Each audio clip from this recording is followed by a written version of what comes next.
મિત્રો, star health insurance company સૌની જાણીતી છે.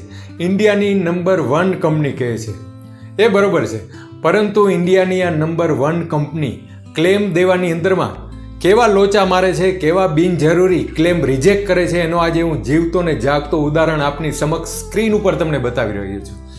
એક પાર્ટી હોસ્પિટલની અંદરમાં પોલિસી લીધાના 4-5 વર્ષ થઈ ગયેલા છે, છતાં પણ હોસ્પિટલની અંદરમાં એડમિટ થાય છે યુરિનનો કોઈ ઇસ્યુના કારણે.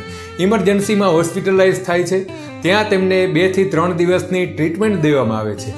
ડૉક્ટર દ્વારા બાટલા ચડાવવામાં આવે છે, વગેરે વગેરે. એની જે કંઈ પણ જરૂરિયાતની ટ્રીટમેન્ટ હતી એ ટ્રીટમેન્ટ કરવામાં આવે છે આ પાર્ટીને. ક્લેમ જ્યારે રિએમ્બર્સમેન્ટની અંદરમાં સ્ટાર હેલ્થની કંપનીમાં મૂકવામાં આવે છે ત્યારે થોડા સમય બાદ ક્લેમને રિજેક્ટ કરવામાં આવે છે. કારણ એવું જાણવામાં આવે છે કે ક્લેમ છે એના જે તમે ડોક્યુમેન્ટ્સ મૂકેલા છે એ મિસપ્રેઝન્ટેશન છે, એટલે કે ટ્રાન્સફરન્સી ડોક્યુમેન્ટ્સ તમે મૂકેલા નથી, આથી તમારો ક્લેમ છે રિજેક્ટ કરવામાં આવે છે.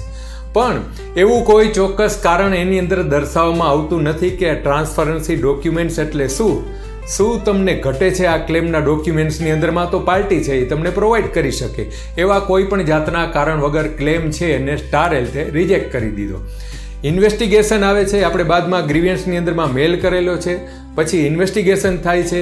ઇન્વેસ્ટિગેશનની અંદરમાંથી પણ તમામ પ્રૂફ જે કંઈ જોતા હતા હોસ્પિટલમાંથી એ લઈ આવી કંપનીને પહોંચાડેલા છે. છતાં પણ કંપનીએ કીધું કે અમારો જે નિર્ણય છે એ બરોબર છે, તમારો ક્લેમ છે એ રિજેક્ટ કરવામાં આવે છે કારણ કે ડોક્યુમેન્ટ્સ તમે બરોબર આપેલા નથી. ડૉક્ટરને ખુદ લેટર લખીને આપે છે કે આ પાર્ટીને શા માટે જરૂર હતી હોસ્પિટલમાં દાખલ થવાની, છતાં પણ કંપની બિનજરૂરી આવા ક્લેમ છે રિજેક્ટ કરે છે.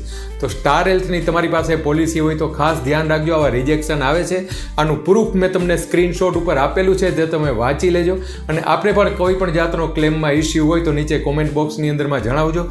વિડીયો અન્ય લોકોને તમે શેર કરવાનું ભૂલશો નહીં.